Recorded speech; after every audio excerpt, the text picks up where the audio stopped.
Hello everybody, my name is Daisha and welcome back to my channel. Today I'm giving y'all some spooky season book recommendations. I really wanted to do a fall book recommendations video, but because I took a little break from posting because the semester got really busy for me, I didn't really get a chance to do fall, so I'm doing spooky season.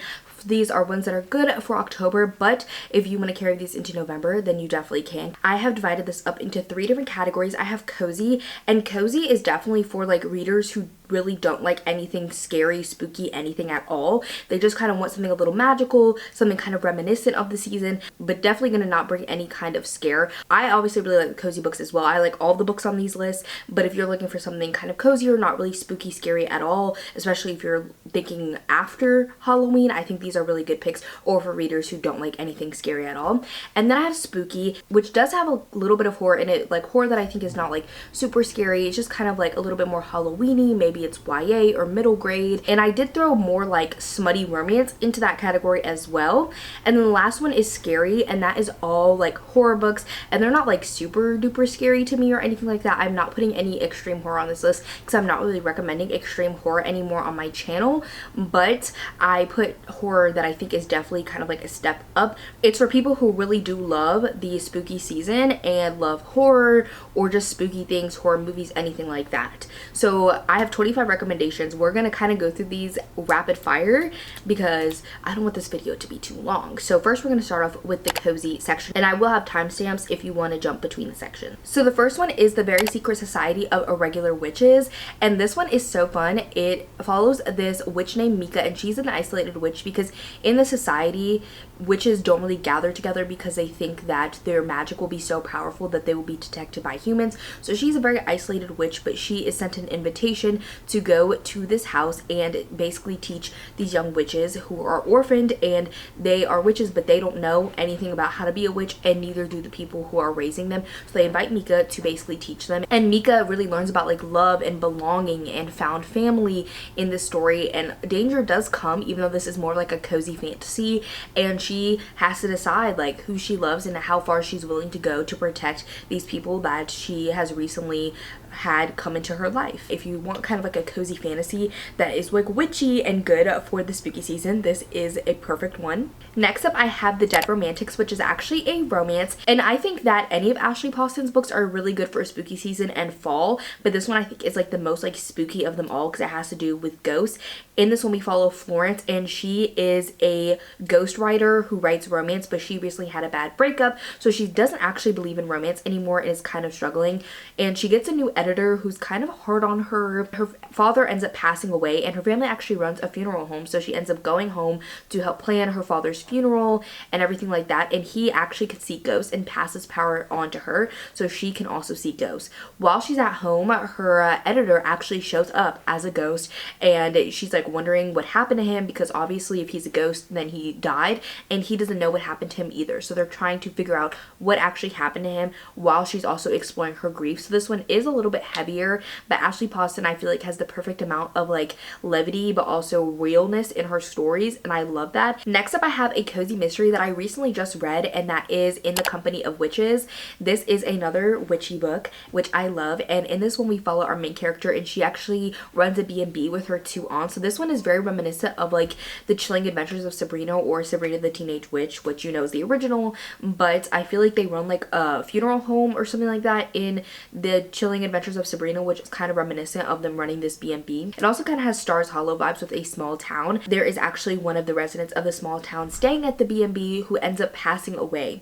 At first everybody just thinks this was an accident, but then her aunt soon comes under fire for being the prime suspect of this murder. So our main character has to do some old-fashioned detective work to figure out what actually happened and to clear her aunt's name. And she also has this power to speak to ghosts, but after her husband passed away, she has not used this ability. So we're kind of exploring that as well, and that grief. I really love this for a cozy mystery. I just gave it 4.5 stars. It was so good, and it actually like helped pull me out of a reading slump a bit. So I feel like if you just want something that's cozy, that's a mystery, and has to do with like witchiness, but also has a little bit of like Stars Hollow vibes and a little bit of like grief in it, this is a perfect one. It's so layered and so well balanced as well. Next up is actually a middle grade graphic novel, and that is Garlic and the Vampire. There's also a sequel, Garlic and the Witch, which I actually read them out of order on accident, but this is the first one. And in this one we follow Garlic, who is a garlic bulb. She is like a vegetable because there's this witch named Agnes, and she has brought her like vegetables and produce to life to help her garden. And there is actually a vampire that moves in near Agnes and her produce, so they obviously send Garlic, because she's a garlic bulb, to go confront this vampire and see what his intentions are.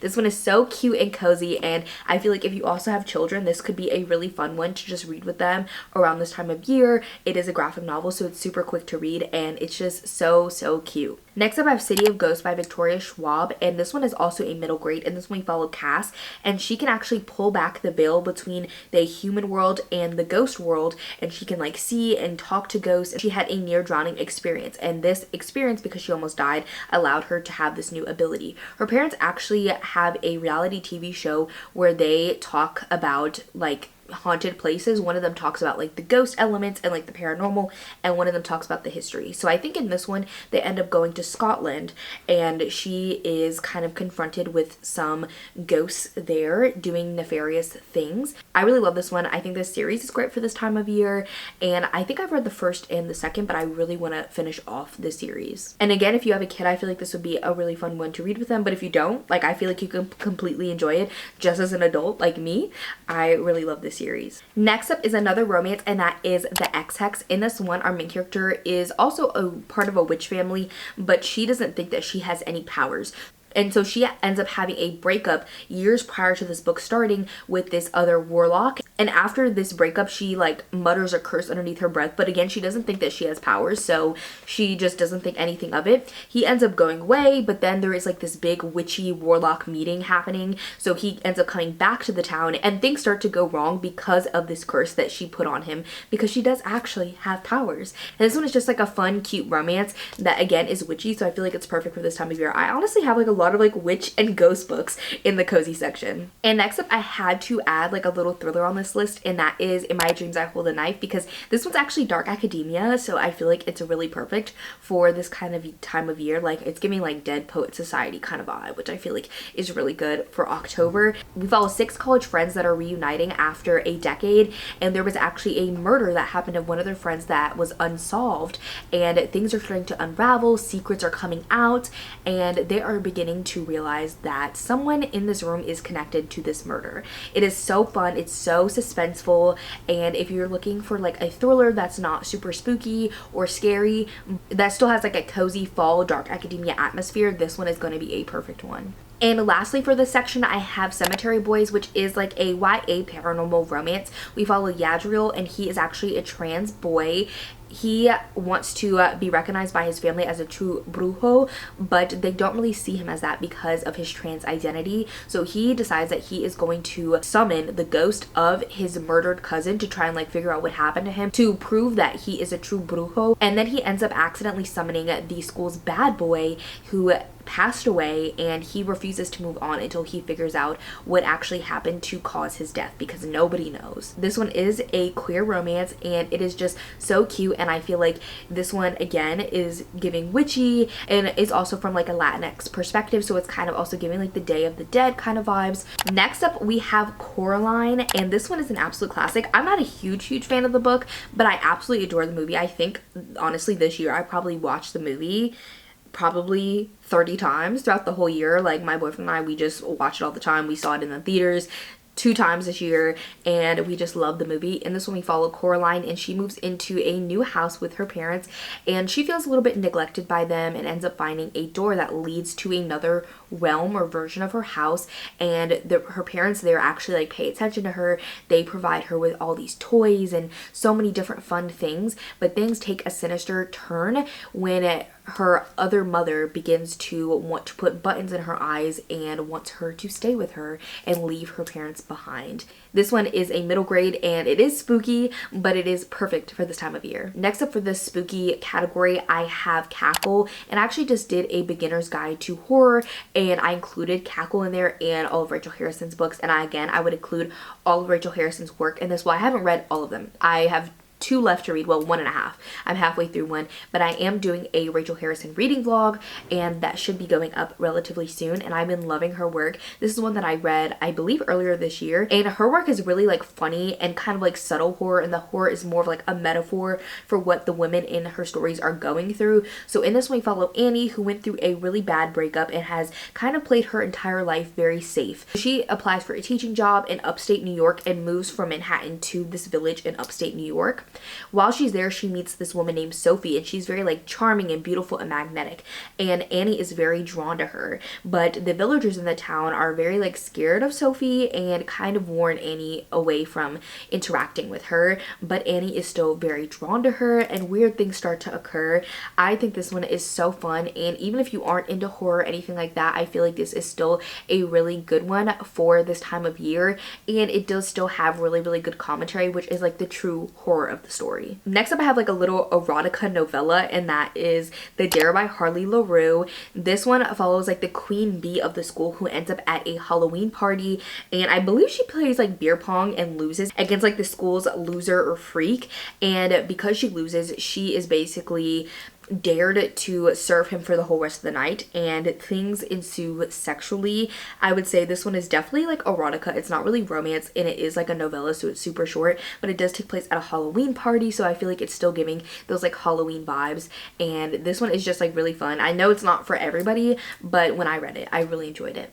Kind of in the same vein, I also have Butcher and Blackbird, which I wouldn't say is erotica, it's just like a romance, but in this one we follow two serial killers that end up meeting, and these serial killers are actually ones who kill serial killers. So they decide that they are going to host this competition every year where they set their sights on one target and see who can kill them first, but obviously the target is a serial killer, and ensues a romance. So this one is definitely like a romance, but it kind of has a macabre twist, and this one I will say is a little bit like graphic, but it's very funny. People describe it as like a dark serial killer rom-com. Most serial killer romances are like pretty dark and graphic and gory and gruesome, and this one is that, but it is also funny and like a rom-com at the same time, which is a very interesting dynamic. And I know people who don't read horror or anything like that, and they still read this and really enjoy it. So I feel like if you don't read horror and you're still interested in this, you could really enjoy it. But I will say there is trigger warnings in the front, and I would recommend checking those out because some of the scenes in here are a little gory. Next up, I have a YA slasher, and that is You're Not Supposed to Die Tonight by Kaylin Barron.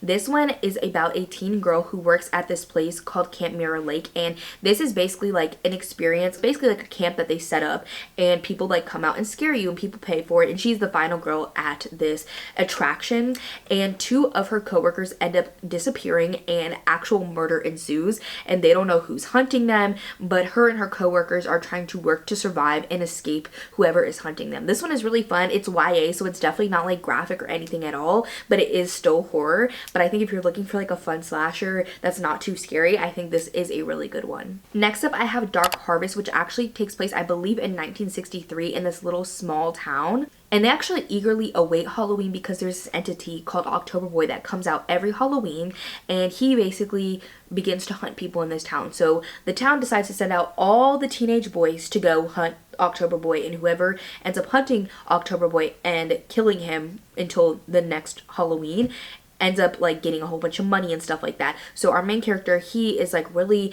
looking forward to his chance to try and like get this money and get out of this small town, but he soon begins to face the true horror behind the legend of October Boy. This one is definitely very atmospheric. It's not like my favorite read in the world, but I think if you're looking for one to like read on Halloween day or right up until Halloween, I think this is a perfect one. Next up, I have like another erotica novella, and that is called Scream for Us. This one is also about a girl who stumbles into a Halloween party and ends up being faced with three masked men. So it's her with three men at once, really.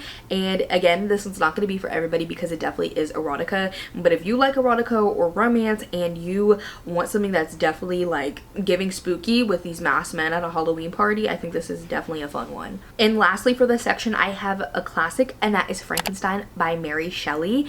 This one I feel like is good to read all of fall. In this one, we follow a mad scientist named Victor Frankenstein, and he ends up creating this monster of basically like dead parts. I think we all know the story, but he ends up putting parts from corpses together using electricity and creates this monster that we now know as Frankenstein. I think this one is actually very like emotional because it has to do with like ambition, isolation, morality. It has a lot of great themes in it. So if you're looking for something that's a little bit more thought-provoking, I feel like this would be a great one.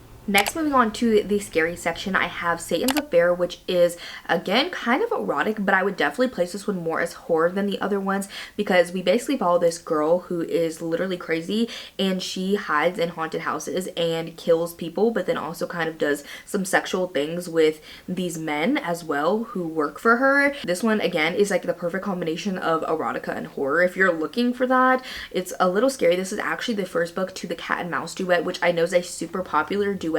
I wasn't a huge fan of the first book. I enjoyed this novella much more than the first book, and you can read this without reading that, and you can read those without reading this, but I will say I really like this one. But if you want more books, then you definitely have more with the cat and mouse duet because I feel like that is still a good read for this time of year. It's just not my personal cup of tea. Next up, I have Goddess of Filth. In this one, we follow 5 best friends in San Antonio who end up holding a seance to try and just like mix up their lives. They're like, hey, we're bored, everything's boring, let's just hold a seance. So they hold a seance and one of them begins to act very weird and it's soon realized that she is possessed. So they need to try and go on this quest to, you know, exorcise hers. If you like My Best Friend's Exorcism, but you want something that's a little bit more like horrific, I think this is a good one. My Best Friend's Exorcism is really good, but I enjoyed this one more, and I feel like this one is definitely more horror than My Best Friend's Exorcism is. Next up, I have Mayfly, and in this one we follow a girl named Maeve, and she is kind of just depraved in her mind. I'll just say that. Like, she has very depraved thoughts, and she kind of balances being actually like an ice princess at what we know as Disney World. I don't think they call it that, but basically like Disneyland actually, because I believe this takes place in Los Angeles. And she also does some really horrific things at night, but also just like goes out a lot at night, drinks, is involved in the nightlife scene. One of her best friend's brothers actually shows up and he draws her into an even darker lifestyle. This one very much evolves at the end. I will say there's like a lot of killing, a lot of just graphic nature in this book, so that's why I definitely put it in the scary category, because I feel like this one definitely is gory and I really wouldn't recommend it necessarily for people who are not prepared for a true horror story. Next up, I have Camp Slaughter. This is another slasher.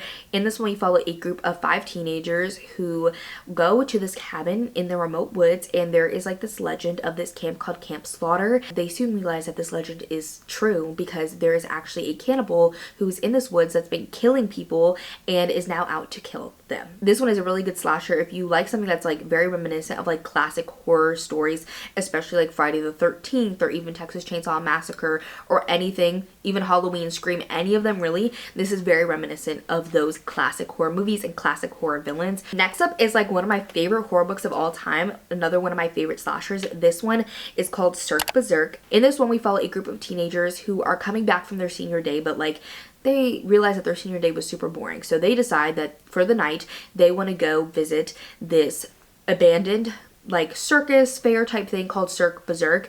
And the reason it's abandoned is because back in the 80s, some of the teenage workers that worked there actually went on a rampage and ended up killing and massacring quite a few people, and then they disappeared without a trace and were never seen again. So these teenagers present day end up going to Cirque Berserk, you know, just to like fuck around, be teenagers, whatever, and they soon realize that the killing is not over. This one is literally so good. We get flashbacks to the 80s as well, and I love the 80s camp of it all. This one is definitely perfect for this time of year for me as well, because at least in my state, our state fair is in October. I think a lot of states also have them in the fall, so I feel like if you like fair and fair rides and stuff like that, I feel like that makes it even more perfect for the fall. But it is just such a good slasher. Like, I highly recommend this one so much. It's literally like one of my all-time favorite horror books. Next up, I have a short story collection, and that is called Autumn Crow. This is by Cameron Chaney, and this is a short story collection about this town of Autumn Crow where every single night is Halloween night. So this one is definitely perfect for spooky season, especially Halloween day or right up till Halloween, because literally every story takes place on Halloween basically.